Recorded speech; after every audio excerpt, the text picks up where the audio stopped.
Hello, everyone, and welcome to the AI Educator, a micro podcast from EdSafe AI, where we ask AI enthusiasts three rapid fire questions about AI implementation in education. I'm your host, Andrea Claver, project manager of the EdSafe AI Alliance. And today we are joined by Adam Browning, Director of Academic Innovation and AI Implementation at Washington Leadership Academy. Thanks for joining us today, Adam. Are you ready? I am. Thank you for having me, Andrea. Of course. So here we go. Starting out with question one.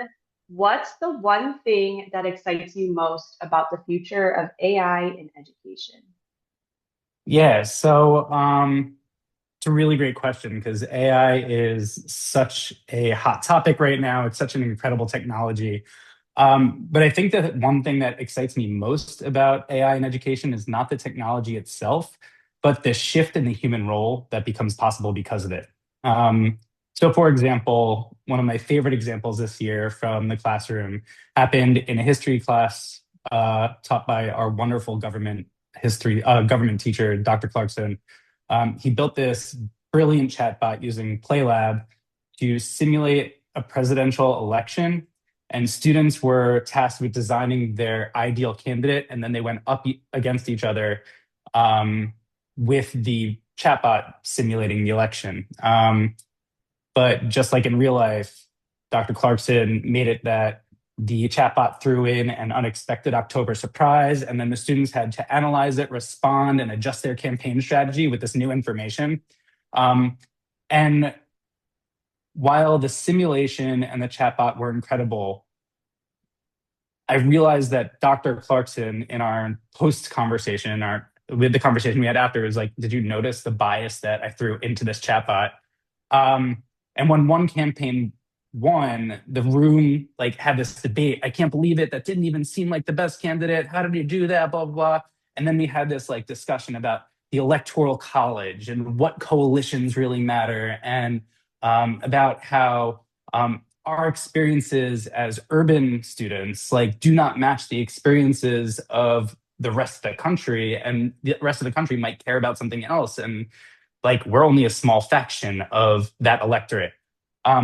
So while the AI was able to spark something, the real learning came from those human conversations that happened afterwards. And that's really what excites me. Like it could make people more creative. It could take tasks off teachers' plates. It can simulate rich scenarios and really open doors when that human time becomes more available. The time to teach, like the critical consumption of information, digital media literacy, debate, data science, and all those other skills that are really like crucial to living in an AI world. Like, uh, here's like is AI replacing teachers? And like, no, because it's creating space for teachers to become more human than ever. Absolutely. It sounds like it created a more student-centered learning environment as well, where the teacher no longer had to be we like to say, sage on the stage, just giving the information, and the students were able to kind of navigate them with that teacher being the co-pilot for them. That's Yeah. awesome. Yeah, it was the back and forth was absolutely excellent. Like the teacher like kind of took a step back and was moderating the arguments that were happening, but those arguments were real and the debates were real and it was so cool to watch. Yeah, and it led to more human discussions that you probably wouldn't have gotten in more of a traditional learning environment. That's wonderful. Thank you for sharing that. I always love to hear real world classroom experiences on here. So let's move to question two.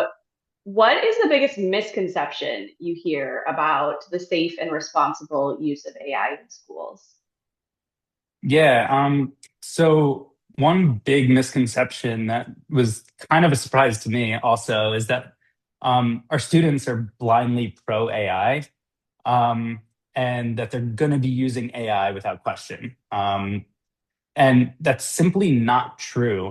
We hosted a school visit recently where a bunch of policymakers and school leaders came to visit Washington Leadership Academy.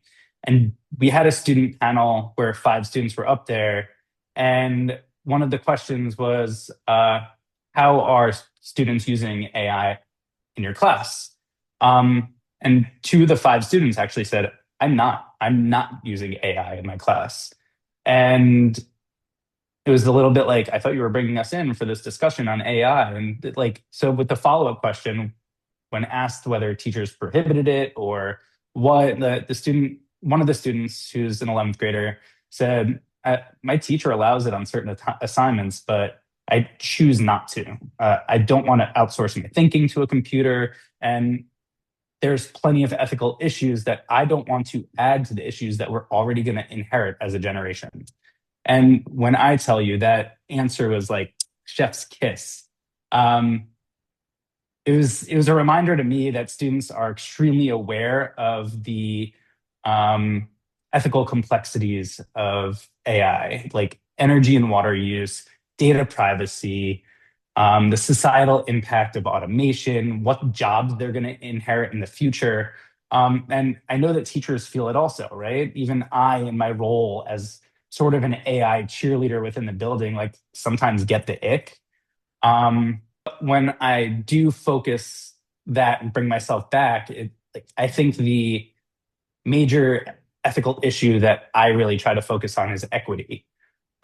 Because if we don't prepare students, especially those furthest from opportunity, to interact with AI, to question it, to work alongside um, both AI and other humans, the gaps that already exist are going to widen. Like those gaps that exist across race, across income level, across disability status.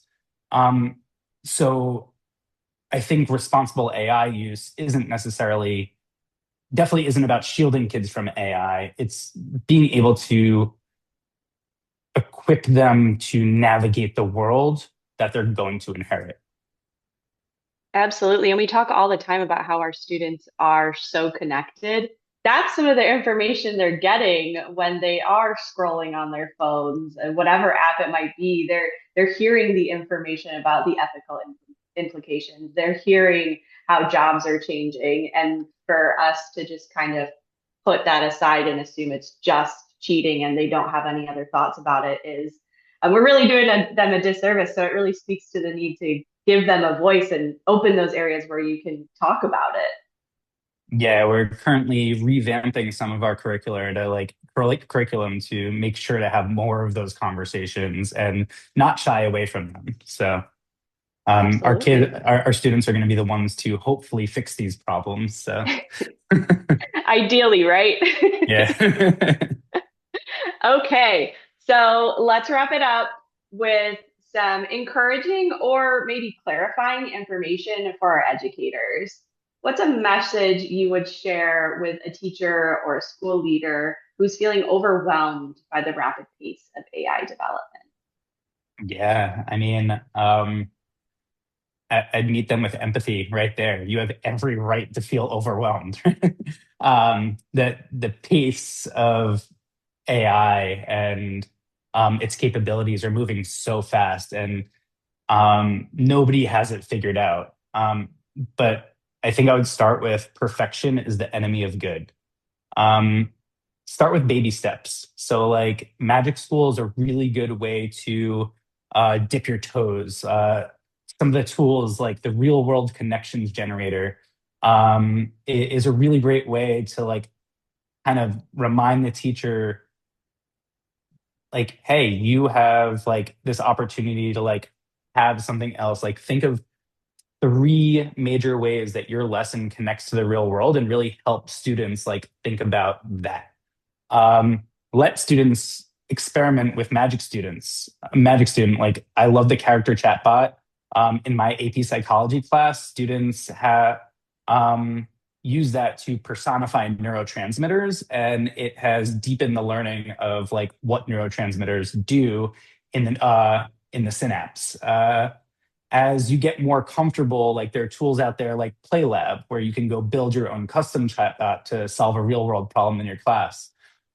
Which for leaders, what I'd say is lean on your innovative teachers, highlight them, compensate them when you're able to. Create the space for one person on each team to learn from someone else, to be an explorer. In our history department, even our most skeptical teachers when it comes to AI have sat down in a room with somebody that says, "Hey, look at what I was able to do over here," and they're like, "Wait, this is applicable for my classroom, and that would make my job easier."